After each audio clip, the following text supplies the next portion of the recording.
Buenos días, gente. Vuelvo a la carga con mis vídeos después de unos días de descanso y de parón ocupada en otros asuntos. Y voy a traer un tema bastante polémico. Voy a traer asuntos de casos con los que me he encontrado otra vez, que bueno, ya he comentado algunos, pero en este caso pues voy a hablar de un tema bastante controvertido que tiene que ver con qué pasa cuando una madre no se comporta de la manera que uno esperaría, benéfica, bondadosa y nutridora que una madre puede comportarse. ¿Por qué? Pues porque, bueno, en este canal se ha hablado muchas veces de la madre y muchas veces traigo a colación el asunto de la energía de la madre, tanto en su aspecto sagrado como en el aspecto humano, y he hablado de la importancia que tiene la madre pues para cualquier cosa que queramos vivir. Sobre todo he hablado de ello en los procesos de tránsito. En la lista de reproducción sobre cómo ayudar a los muertos, pues hay varios vídeos que giran en torno al tema de la madre. Y en otros vídeos de este canal también ha salido el tema. Entonces, bueno, puede parecer que yo tengo a la madre idolatrada, que no soy capaz de ver problemas que pueden venir a través de la figura materna, pero no es así. Lo que pasa es que, bueno, los temas van saliendo sobre la marcha. Van saliendo según también fluyen asuntos en mi vida y según me van llegando las recomendaciones o consejos de parte de mis guías. Entonces hoy tengo una recomendación o consejo y es hablar de qué pasa cuando la energía de una madre carnal me refiero, pues en lugar de ejercer una influencia positiva y benéfica en la vida de una persona, pues ejerce una influencia dañina. Y no necesariamente adrede. ¿Por qué? Pues porque no siempre se trata la cosa de que una persona, en este caso una madre, tenga una mala idea o tenga maldad o tenga pues una deliberación en causar daños a hijos o a sus hijos. Muchas veces estas cosas se hacen de manera inconsciente, sin querer, por falta de una mayor visión, por falta de perspectiva o pues por egoísmos, fijaciones, apegos descolocados, por así decirlo, etcétera, etcétera. Me vais a disculpar si hay ruidos de vez en cuando. Me encuentro en el campo y bueno, pues si hay ruidos extraños y tal, viene pues de que una vez más estoy grabando esto en exteriores y la cosa irá como irá. Y me es difícil quitar todos los ruidos del vídeo sin que se distorsione mi voz. Y entonces, bueno, pues espero que esto se pueda escuchar bien. El caso que voy a contar está sacado de la vida real. Y tiene que ver con un caso que he conocido, que me resulta relativamente próximo, en el que dos mujeres tenían una amistad estrecha, pero esta amistad fue interrumpida, distorsionada y finalmente eliminada. Y hasta donde yo sé, porque el caso pues llegó a mi bandeja de entrada y tuve que poner conciencia, oración y petición de ayuda sobre el mismo. Hasta donde yo sé, la energía causante de esta distorsión fue principalmente la madre de una de estas dos mujeres, la madre que además está muerta, una madre muerta. Entonces, ¿cómo es posible que una madre muerta pueda dinamitar, socavar la amistad entre dos mujeres adultas? ¿Y cómo es posible que además, de rebote, la madre muerta pueda conducir por un mal camino a su hija y causarle pues toda una serie de perjuicios que se derivaban no solamente de la ruptura de la amistad, sino pues también de una ceguera en la consciencia que procedía mayormente de que la madre estaba, por así decirlo, invadiendo la conciencia de su hija y transmitiéndole sus propias obsesiones, apegos y fijaciones. Es un caso de posesión por parte de muertos, que por otro lado es muy común, mucho más de lo que la gente cree. Es un caso de pérdida de conciencia o, digamos, distorsión de la propia objetividad a causa de verse invadido y poseído por la energía de un ser querido que en vez de transitar adecuadamente en el más allá, pues elige quedarse aferrado a este plano por un rechazo a separarse de la energía de sus descendientes, en este caso una hija, y porque además pues este muerto tiene una idea muy fija acerca de cómo debe discurrir o transcurrir el destino de su hija. Este tema, sin embargo, pues se me ha repetido muchas veces en mi bandeja de entrada, y porque ya desde el principio de mi camino Anubis me habló muchas veces de que este mundo, por desgracia, mayormente está gobernado por muertos que poseen a los vivos o los influyen de una manera o de otra. Es muy difícil encontrar gente que realmente tenga una conciencia liberada de la influencia de sus propios muertos o de algunos muertos a los que le concede un poder de gobernar su vida consciente o inconscientemente. El tema es extensísimo, tiene muchas aristas, pero está muy poco verbalizado en esta sociedad y creo que por eso pues hoy se me ha dicho que lo saque sobre el tapete. Pues que porque mucha gente cuando piensa en posesión de muertos se imagina solo argumentos de película de terror. Se imagina muertos malvados o muertos traumatizados y retorcidos, convertidos en entidades sanguinarias o completamente enfermizas, que poseen a los vivos de un modo espectacular, visible, causando fenómenos paranormales, etc. Y en realidad, pues estos son más bien casos excepcionales. No es que no puedan suceder las cosas que se ven en las películas, pero es raro. Sin embargo, lo que es muy común es encontrarte con personas que piensan que son libres mentalmente, que piensan que tienen un juicio correcto de las cosas o que su perspectiva es independiente y que en realidad pues no es así, porque te encuentras pegada o adosada a su aura la energía de muertos de su familia, ya sean antepasados o muertos recientes, como puedan ser un padre, una madre, un abuelo o una abuela. ¿Qué pasa con esos muertos que no quieren permitir la libre conciencia y la libre elección de su descendiente, sino que lo quieren encaminar y dirigir al lugar donde ellos están, a su zona de seguridad, a su zona de confort? Y para explicarlo voy a hablar de un caso, pero solo es uno entre muchos que podría contar. Voy a hablar de un caso muy particular, que es el que he mencionado al inicio de este vídeo, y que se trataba de dos mujeres que eran amigas, y cómo pues la madre muerta de una de ellas se metió por medio. ¿Por qué se metió por medio?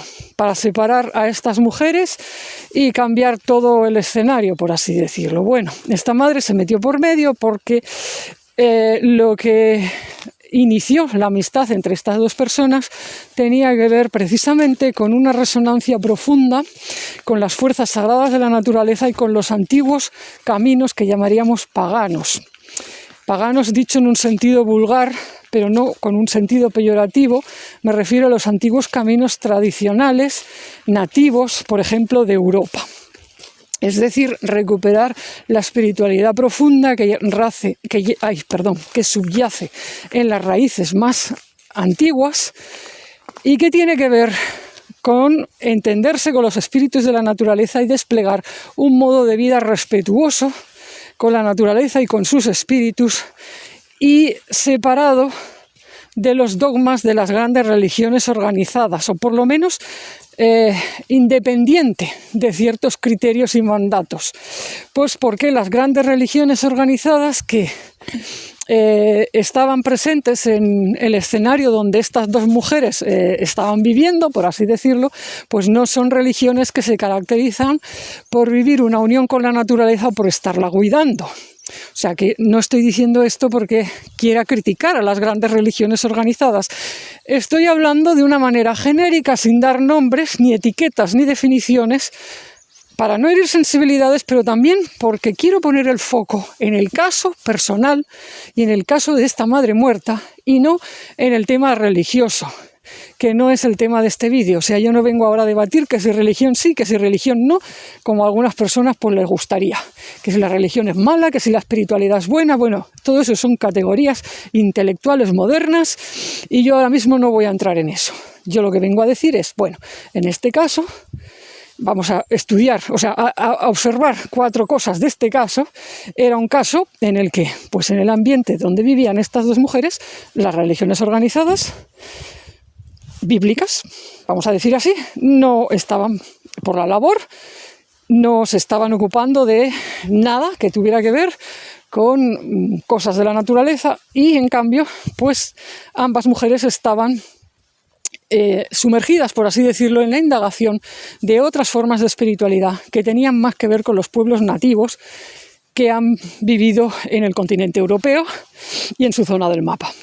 Entonces esto es lo que había unido a estas mujeres, así como una serie de resonancias y simpatías con algunas formas religiosas que inclusive sí rozaban el tema bíblico, pero no de la manera en la que, digamos, las familias de ambas mujeres sostenían y apoyaban.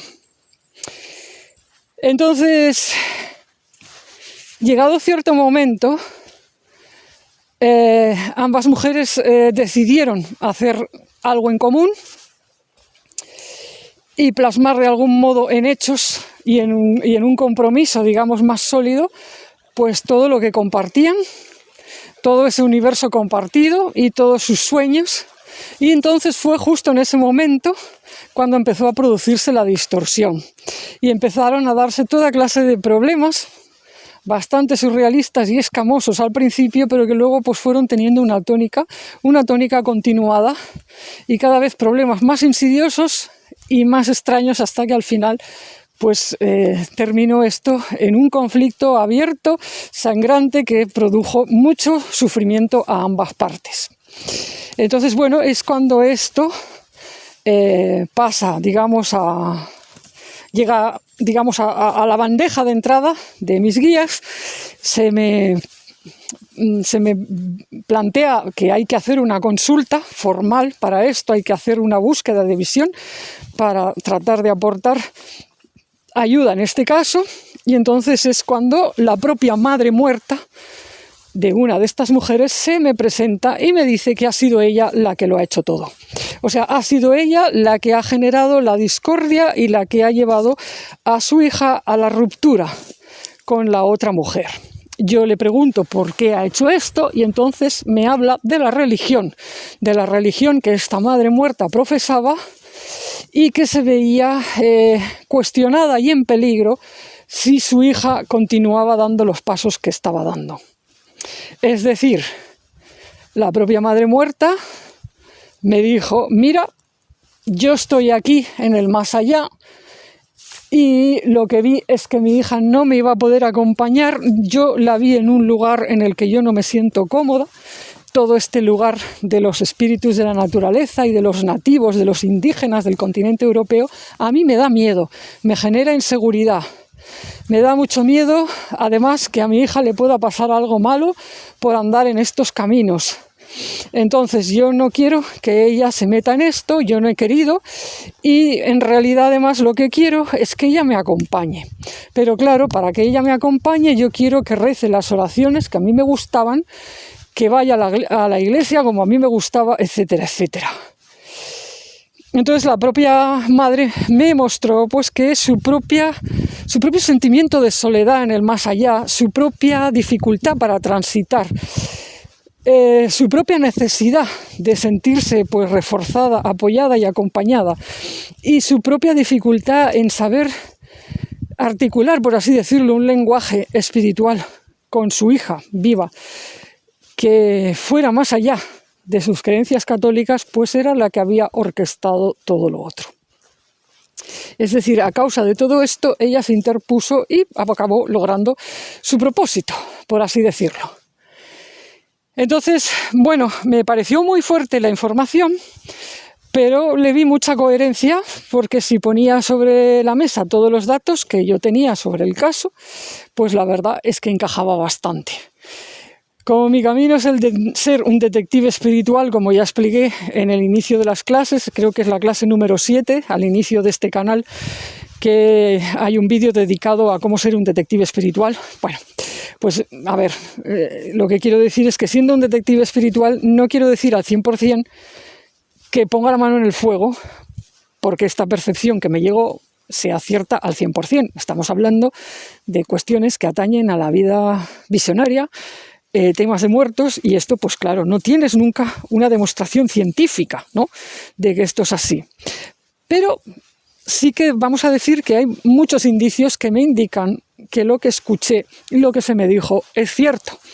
¿Por qué? Pues porque todo encaja bastante. Y es una explicación que tiene mucha lógica y además entra dentro de un marco de perspectiva que, como digo, ya se me ha dado más veces. Se me ha dado más veces en el pasado.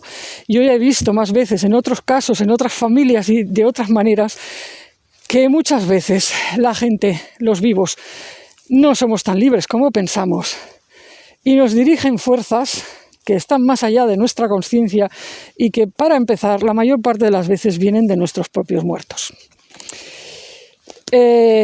Claro, una vez que esta señora me hace esta confesión, mi pregunta era decir, yo no sé si puedo ayudar a que la amistad entre estas dos mujeres se rehaga o por lo menos se termine la conflictividad que mantienen. Claro, pues era muy difícil, o sea, se vio muy difícil. Yo lo que me di cuenta es que realmente no había una solución, porque para poder dar una solución a esto hubiera tenido que hablar con la mujer cuya madre muerta me estaba hablando y contarle la cuestión. Pero debido precisamente a que el conflicto tenía que ver con todo el asunto de la espiritualidad alternativa, vamos a decirlo así, o pagana, y que en el catolicismo no se contempla nada de todo esto, de hablar con muertos, y que además, bueno, por todo lo que me dijo la madre, es que, bueno, dices, ¿cómo le hablas a una persona que no está queriendo hablar contigo, que no te ha dado un permiso? Es decir, una persona que no te ha pedido ayuda, ¿tú cómo vas y le dices, oye, el problema que tienes con fulanita viene de que es tu madre que lo ha querido así y me lo ha confesado porque tal y porque cual? A lo mejor si solo rezas con tu madre y la acompañas de alguna manera, pues esto se os libera y podéis vivir igualmente pues la amistad de otra manera, o podéis tener una situación más pacífica, porque al final todo esto tiene que ver simplemente con una señora que no está en paz, no murió en paz y que se siente muy insegura respecto a los pasos que estás dando en la vida, que te ha querido separar de un camino, digamos, de retorno hacia tus propias raíces más antiguas, hacia los caminos nativos o de otra religiosidad que no sea la católica. O sea, tu madre te quiere atraer hacia lo católico, te quiere allí porque es lo que ella necesita, y eso se está comiendo tu vida y te va a impedir que tengas una objetividad tanto respecto a otras religiones que habían pasado por tu cabeza como a todo el asunto de las fuerzas de la naturaleza. Pues porque no se pueden juntar todas las cosas en un mismo lugar, y sin poner conciencia sobre esto no se va a resolver. Entonces, bueno, yo vi pues que esto no lo podía hacer, así que me tuve que encoger de hombros y decir, bueno, pues Dios sabrá. A veces te llegan casos, te llegan situaciones o te llega visión, pero no la puedes compartir o no sabes qué hacer con ella, porque, digamos, la puerta de la conciencia de las personas implicadas no está abierta para recibir la impresión que te está llegando, para recibir la noticia que te está llegando, o está abierta pero solo parcialmente, o solo está abierta en una de las partes, en una de las amigas, no en las dos. Y como bien sabrá cualquier persona, para resolver un conflicto entre dos es necesario que las dos partes se impliquen y, digamos, bajen la barrera hacia la información que pueda llegar, o den un permiso a que eso llegue, o realicen una petición de ayuda en ese sentido. Cuando solo está pidiendo ayuda a una de las partes, pues poco se puede hacer. Entonces, bueno, alguien que pudiera escuchar esto diría, bueno, pues esta señora está en su derecho legítimo como madre de encaminar a su hija hacia una religión que ella considera sana y segura, y está muy bien, además, pues porque yo qué sé, me puede estar escuchando alguien católico y decir, bueno, ¿y qué tiene de malo? Bueno, tiene de malo que si para que una hija tuya esté en el catolicismo o entre en el catolicismo has de, digamos, sembrar cizaña entre ella y alguna de sus amistades y causas daño a terceros, porque todo esto ha traído daños a la otra parte y está generando, o sea, ha generado angustia y conflicto a ambas partes, pues eso entra dentro de un dilema ético y moral que no está tan claro que esté bien, me explico. Es decir, es aquello del medio y el fin y los medios. ¿Hasta qué punto un fin elevado, como pueda ser pues que una hija esté en una religión sana y salva, hasta qué punto esto justifica medios retorcidos que causan daño y sufrimiento a más de una persona? Bueno, pues un fin elevado, según se me ha enseñado a mí, no puede servirse de medios retorcidos, o sea, para que el alma de una hija esté bien, no puedes hacerle según qué. No puedes, además, obnubilar su conciencia y atraerla, digamos, con métodos retorcidos hacia tu lugar de seguridad. En el fondo, yo lo que vi, o al menos hasta donde mis guías me dejaron ver, esto no era un tema tan altruista como decir me preocupo por el bien del alma de mi hija. Esto era un tema egoísta por parte de la muerta, que por otro lado es de lo más común. Muchos padres y muchas madres lo hacen de continuo sin darse cuenta. Tratan de atar o de retener a sus hijos, creando a veces auténticos amarres de energía sin darse cuenta. Es decir, no digo que hagan brujería adrede, pero es decir, el poder de la conciencia de un padre o de una madre sobre la conciencia de sus hijos es enorme. Es enorme porque son las personas que nos han procreado, que nos han gestado, que nos han criado y tienen un ascendente importantísimo sobre nuestra conciencia, incluso sin que nos demos cuenta y sin que ellos se den cuenta. Entonces es muy común, por desgracia, que muchos padres y madres intenten mantener de algún modo sometida o atada la conciencia de sus hijos para que no salgan del marco en el que ellos se sienten seguros. O sea, el marco de su zona de confort. Y luego pues no ven si están causando un daño con esto a sus hijos. No son capaces de ver más allá. Muchas veces estos padres y estas madres se defienden argumentando cosas como el valor de las raíces o el valor de la familia, pero en realidad solo están mirando la última capa de la familia, las últimas 2 o 3 generaciones. No están mirando la profundidad de las raíces de ese árbol, ni están contemplando que las almas de sus hijos o sus hijas tal vez vinieron al mundo a desarrollar otros caminos y a desarrollar otro enfoque de conciencia que también sirve a Dios y también puede suponer un bien tanto para la familia, para el árbol ancestral y para la humanidad. Porque a veces hay hijos e hijas que vienen precisamente a reparar los daños sufridos por las partes más antiguas del linaje. Y son daños que a veces requieren pues, que se sumerjan en religiosidades y en espiritualidades que no son las últimas que ha estado siguiendo esa familia, sino las más antiguas. Entonces esto puede formar perfectamente parte del plan divino, pero cuando un padre o una madre está fijo en su idea de las cosas, le es muy difícil ver esto, sobre todo si su conciencia está sometida por el miedo a su vez, o sea, el miedo a que pasen cosas malas, el miedo a lo desconocido. En fin, el miedo incluso a persecuciones antiguas, las persecuciones que desató la Inquisición, por ejemplo, y otras persecuciones religiosas que hubo en este continente, pues han hecho que muchas almas se hayan quedado con una especie de síndrome de Estocolmo, defendiendo a capa y espada la religión de los verdugos y aferrándose a esa seguridad sin darse cuenta de que en el fondo lo que les mueve nada más, casi nada más, es el miedo a que se reproduzcan las viejas persecuciones o ciertos problemas del pasado que vuelvan a aflorar, que vuelvan a salir a la luz. Entonces, ¿cómo se resuelve algo así? Bueno, ya lo he dicho, no se puede resolver algo así sin tomar conciencia. En este caso, la persona implicada, la persona, digamos, cuya conciencia está poseída o influida tan fuertemente por su propia madre muerta, debería ser la que hiciera este trabajo.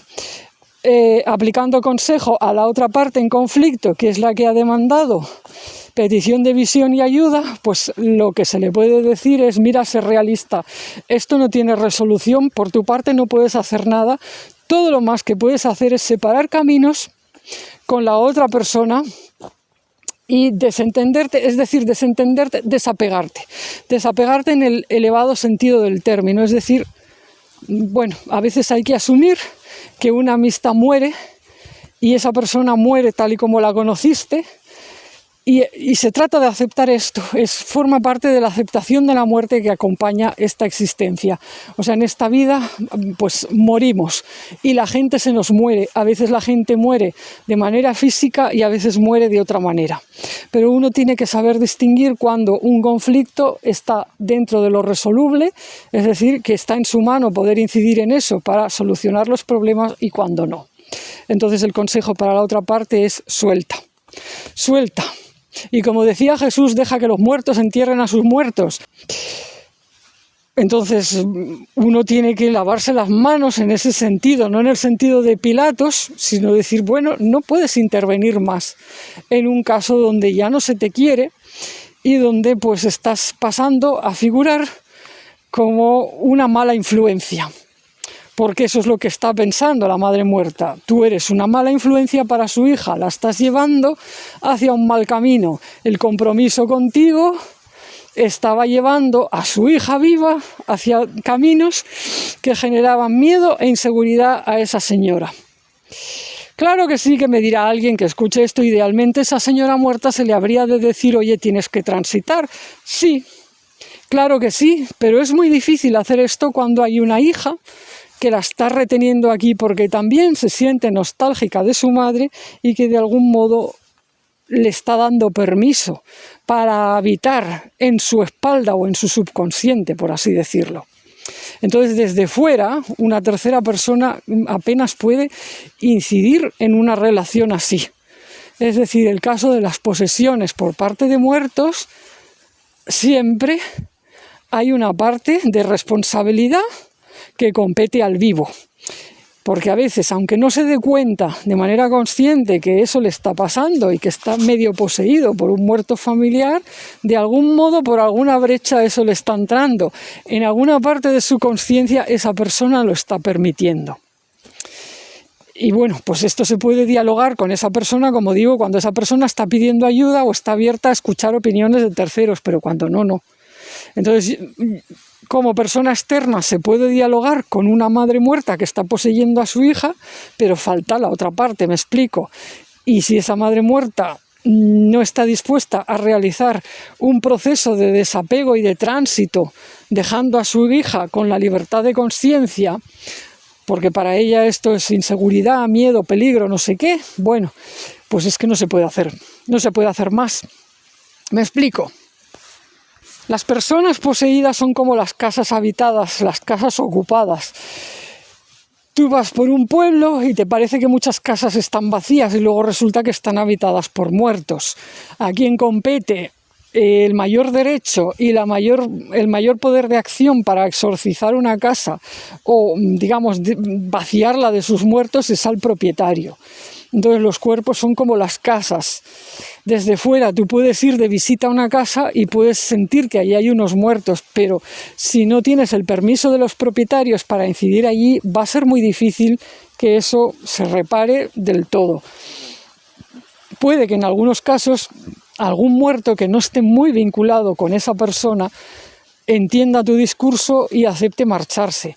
Pero si se trata nada menos que de una madre que está completamente apegada a la vida carnal que dejó porque no está de acuerdo en las circunstancias de su muerte, o que está completamente apegada a el derecho supuestamente que tiene en su cabeza, el derecho de incidir e influir en la mente y en la conciencia de su hija, pues esto es muy difícil. O sea, tú desde fuera no puedes hacer nada por eso.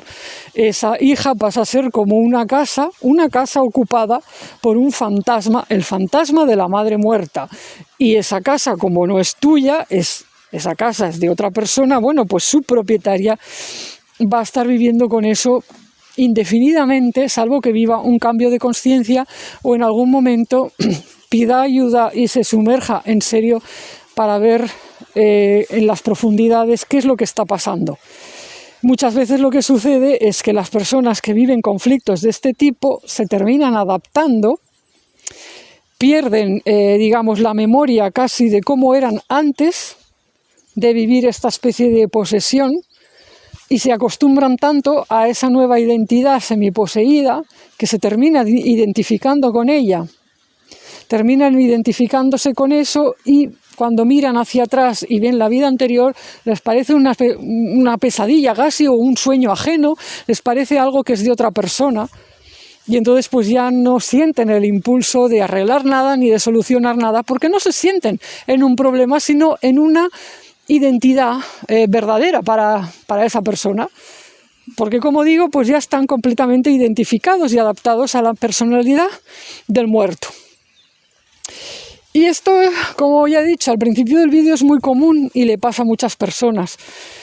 Y esta es una de las causas por las que Anubis me ha dicho muchas veces que los muertos nunca pueden ser guías. Los muertos no son guías.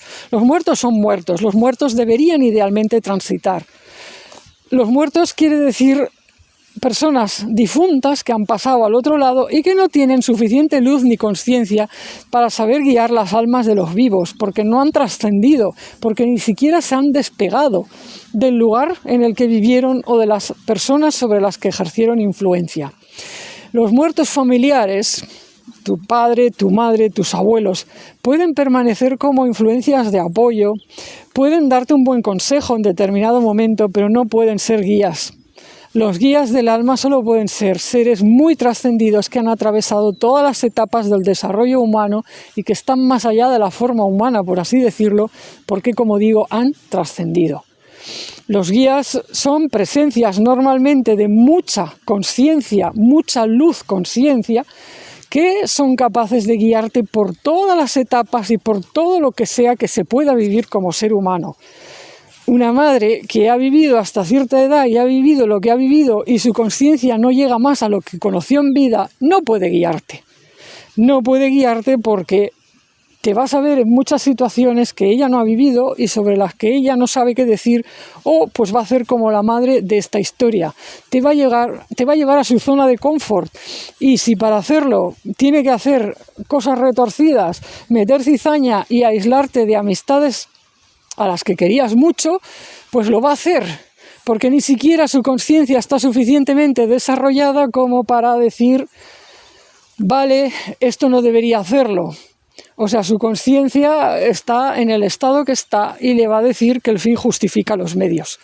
Que si por una buena causa, como es llevar a la hija a la iglesia, tiene que sembrar infortunios y cosas retorcidas y rencillas y clima de sospecha y conflictos y distorsiones y todo lo que tú quieras con una amiga o con más de una, bueno, pues eso va a suceder.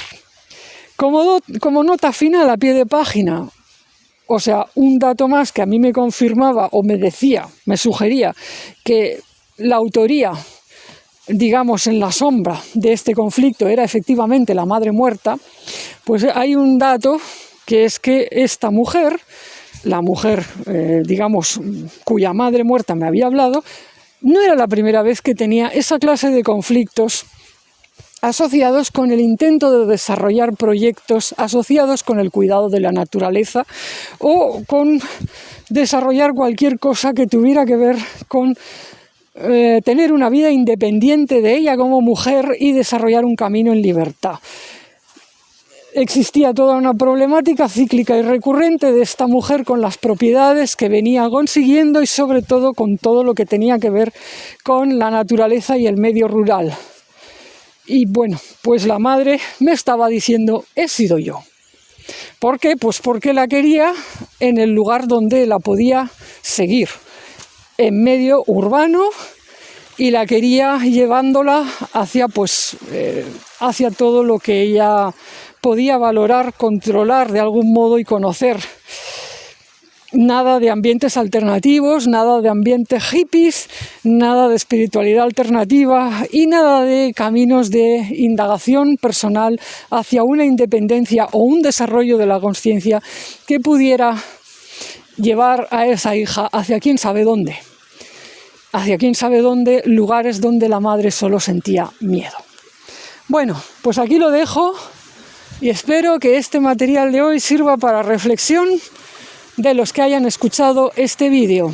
Y feliz fin de semana para todos.